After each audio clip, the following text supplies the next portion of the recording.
Side రా కొద్దిగా side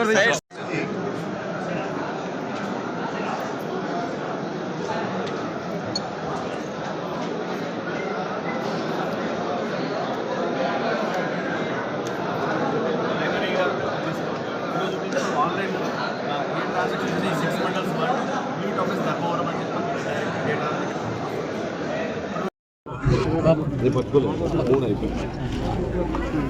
Dharmavaram నియోజకవర్గంలో దీర్ఘకాలంగా అపరిష్కృతంగా ఉంటున్న అనేక సమస్యల మీద కూటమి ప్రభుత్వం దృష్టి పెట్టింది.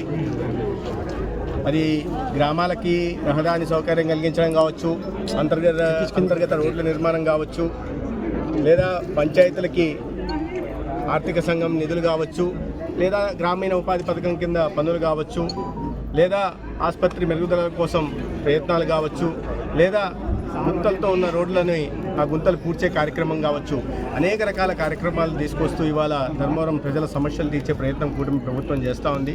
దాంట్లో భాగంగానే ఇవాళ ఆర్టీఓ కార్యాలయాన్ని ధర్మవరం కేంద్రంగా మనం ప్రారంభించుకున్నాం.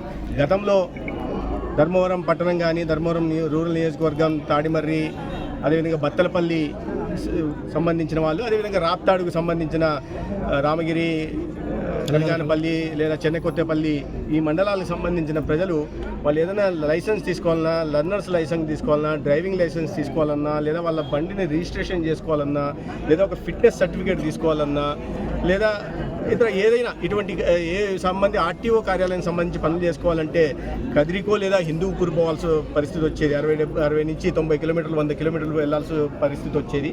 ఆ పరిస్థితుల్ని తప్పించి ఇవాళ ప్రజల సౌకర్యం కోసం ఎవరు లైసెన్స్ తీసుకోవాలన్నా, ఎందుకంటే లైసెన్స్ అంటే 18 ఏళ్ల నుంచి లైసెన్స్ తీసుకోవడానికి అవకాశం ఉంది. అటువంటి విద్యార్థులకి ఇబ్బందులు కలగకుండా ఇక్కడే ధర్మవరంలో ఒక ఆర్టీఓ కార్యాలయాన్ని ప్రారంభించాం. దాంట్లో ఒక తాత్కాలిక భవనంలో ప్రారంభించడం జరిగింది. దీంట్లో 8 మంది సిబ్బంది ఉంటారు. ఇక్కడే మోటార్ వెహికల్ ఇన్స్పెక్టర్ కూడా ఉంటారు.